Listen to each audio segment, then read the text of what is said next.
और देखिए एक बड़ी खबर है, एमओयू तोड़ने के बाद ट्रंप का पहला बयान आया है। ईरान का परमाणु कार्यक्रम रोकना हमारा लक्ष्य है, ये कह रहे हैं ट्रंप। बिना करार के हासिल करेंगे लक्ष्य, अब ये कह रहे हैं ट्रंप। हम जानते हैं कि ईरान को कैसे रोकेंगे, ये भी कहा है ट्रंप ने। तो 17 जून को अमेरिकी राष्ट्रपति डोनाल्ड ट्रंप ने फ्रांस में एमओयू पर हस्ताक्षर किए थे। साथ ही कहा था कि इसे अंजाम तक पहुंचाना काफी मुश्किल है, जो 21 दिन बाद सच साबित हुआ। ट्रंप ने युद्ध विराम खत्म करने का ऐलान खुद कर दिया है, जिससे ठीक पहले अमेरिका ने ईरान को दहलाया, हॉर्मुज में उनके द्वीपों और तटीय क्षेत्रों पर एयर स्ट्राइक की। लेकिन यह हमले महज आने वाली तबाही का ट्रेलर माना जा रहा है। आज रात अमेरिका ईरान पर अब तक का सबसे बड़ा हमला कर सकता है, और इस बात का ऐलान खुद अमेरिकी राष्ट्रपति ने किया है।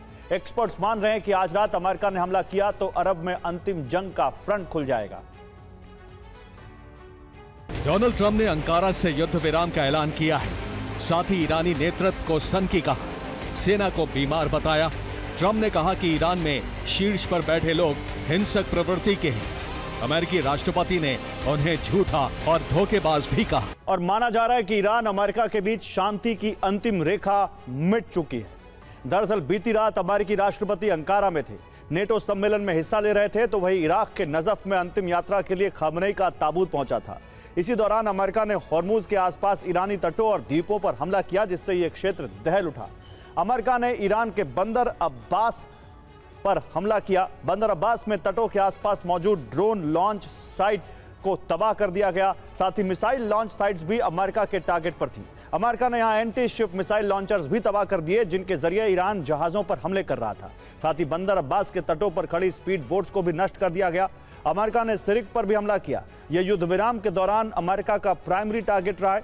बीती रात भी यहां अमेरिका ने मिसाइल से अटैक किया। यहां मौजूद ईरानी स्पीड बोट्स को नष्ट कर दिया गया, तो वही कमांड सेंटर उड़ा दिए गए, जिनके जरिए ईरान हॉर्मुज में हर गतिविधि पर नजर रखता था। इसके अलावा अमेरिका ने ईरान की रडार साइट्स को भी बर्बाद कर दिया। अमेरिका ने केश्म द्वीप पर भी हमला किया है। सेंटकॉम ने केश्म द्वीप के बंदरगाह को टारगेट किया है। साथ ही ईरान के एयर डिफेंस सिस्टम नष्ट कर दिए। दावा है कि इन एयर डिफेंस सिस्टम्स को हाल ही में यहां तैनात किया गया था। साथ ही केश्म द्वीप पर मौजूद रडार साइट भी उड़ा दी गई।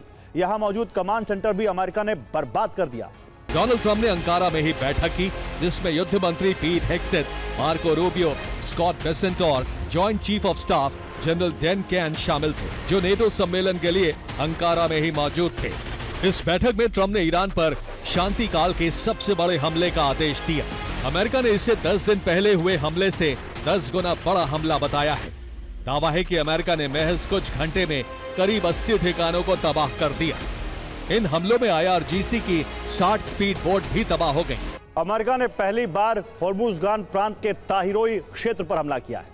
इसके तटों पर बमबारी की गई, जो ईरानी नौसेना के लिए बड़ा झटका है। दरअसल यहां ईरान की स्पीड बोट मौजूद रहती हैं, जिन्हें तबाह करना अमेरिका के लिए चुनौती बना हुआ है। यह इलाका ईरानी स्पीड बोट्स के लिए एक प्राकृतिक कवच की तरह काम करता है। यहाँ मैंग्रोव के जंगल और छोटी छोटी खाड़ियां मौजूद हैं, जो इन बोट्स को सुरक्षा देती है। ईरान अपनी छोटी नावों को यहाँ छिपा देता है। दरअसल ईरानी स्पीड बोट्स फाइबर ग्लास या प्लास्टिक की बनी होती हैं, जिसकी वजह से अमेरिकी रडार के लिए बोट्स को ट्रैक करना मुश्किल होता है। इनकी लोकेशन के लिए अमेरिकी ड्रोन लगातार आसमान में उड़ान भरते हैं। ये बोट्स यहाँ छिपी रहती हैं, जिसकी वजह से ऊपर से इन्हें देखना बेहद मुश्किल होता है। अक्सर ये कैमरे पर नजर नहीं आती। ताहिरोई मूल रूप से एक नागरिक इलाका है और यहाँ मछुआरों के कई गांव भी मौजूद हैं। ऐसे में यहाँ अक्सर फिशिंग बोट्स भी नजर आती हैं, जो अमेरिका की मुश्किलों को और बढ़ा देती है। अमेरिका ने ईरान पर हमला कर हॉर्मुज समझौते का उल्लंघन किया है। तेल प्रतिबंध फिर लागू कर दिए हैं। दक्षिणी ईरान पर हमले किए गए।